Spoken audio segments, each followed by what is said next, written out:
Hi guys, how's it going? My name is Julyo and you're watching the 10 Years Podcast.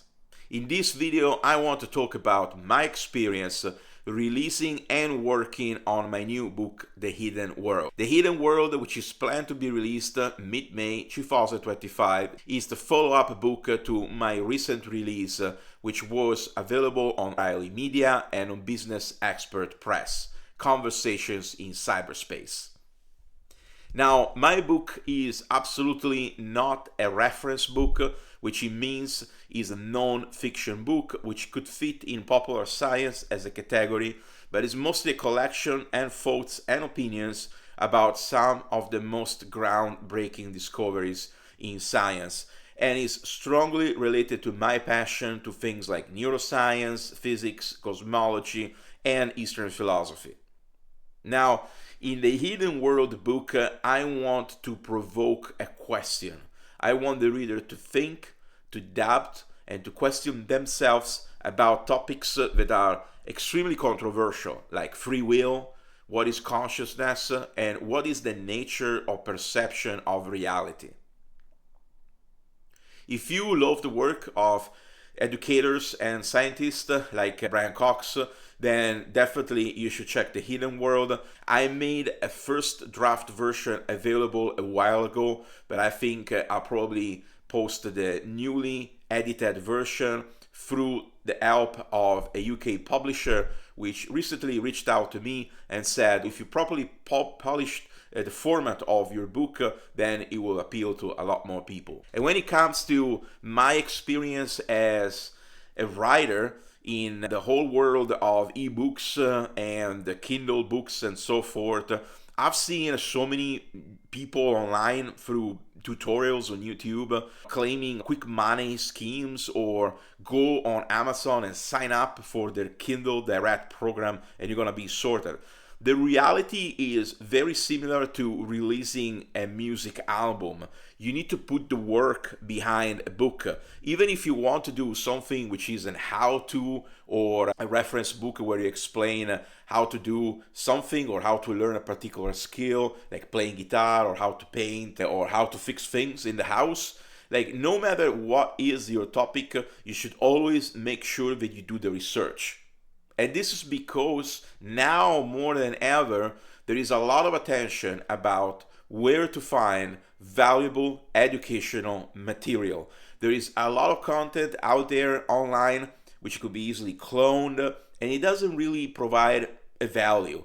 So that's why I think that some of the most interesting books are probably biographies or books where you read somebody else's opinion about a subject you're particularly passionate about. This is because we feel the need to connect with other people.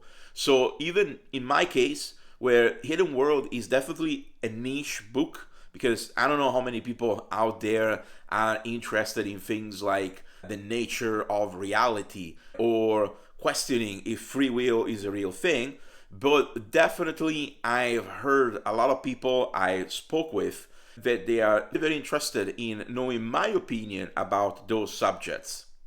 And obviously, there are scientists out there that can provide a lot more in-depth research about those topics.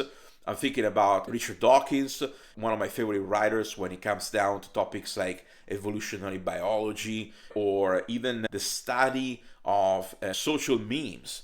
Richard Dawkins, along with Brian Cox, and there are so many different educators out there. Most of them, they're actually viral on YouTube Shorts, but they can provide a more technical, in-depth description of the same topics that I cover in The Hidden World, because again, in The Hidden World, I'm trying to cover some of the most groundbreaking and new theories about those topics. So I'm talking about Donald Hoffman, which has his own interesting theory about conscious agents. I'm talking about Nima Arkani-Hamed, which is a physicist really out there breaking the boundaries of space-time and saying that space-time is not fundamental. All this stuff, you don't need to be a nerd or a hardcore science dude to be interested in.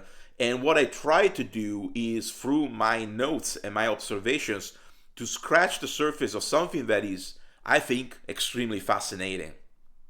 So, in my experience working on the hidden world, I was brought back to the time when I was drafting the first version of Conversations in Cyberspace. Conversation in Cyberspace was literally me interviewing hackers or people that were involved in preventing cyber attacks.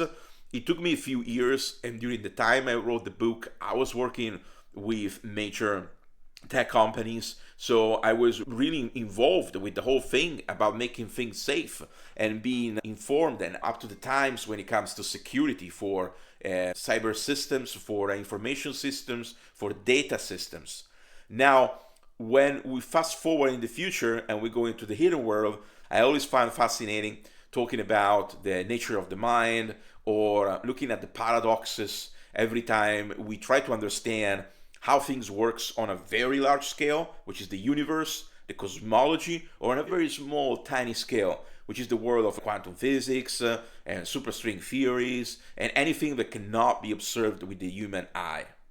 Now, this is obviously also an opportunity for me to go back and look at the fascinating world of self-publishing, because in the end, the editor, which is in UK, is not the publisher. I'll be the publisher. I'll self-publish Hidden World and distribute it wherever it is, and the editor will help with Barnes & Nobles, with Amazon, KDP.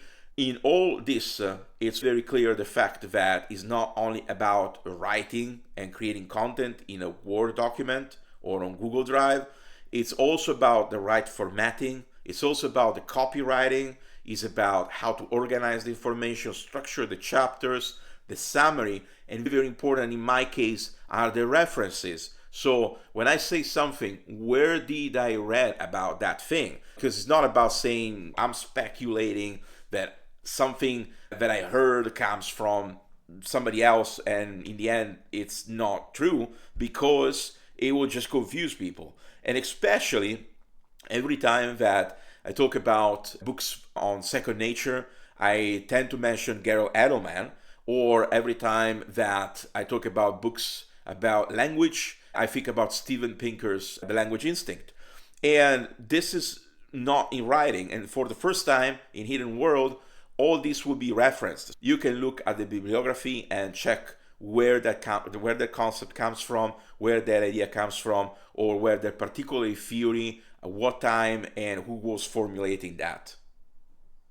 Thank you for checking this video, and I have a wide range of videos on my YouTube channel. There's stuff about me traveling, playing music, reviewing cigars, whiskeys, pretty much 360 degree, all about my crazy life. And obviously, because it's the 10 years podcast, this is a time machine.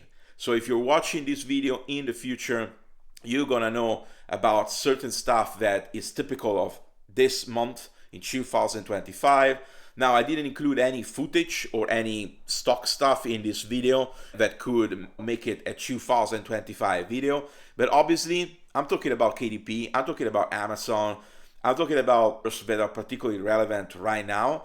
So who knows, maybe in 2030 or 35, when you're gonna be watching this video, people like Donald Hoffman might be history, and maybe they will be remembered as pioneers of something that right now is perceived as a really out there theory.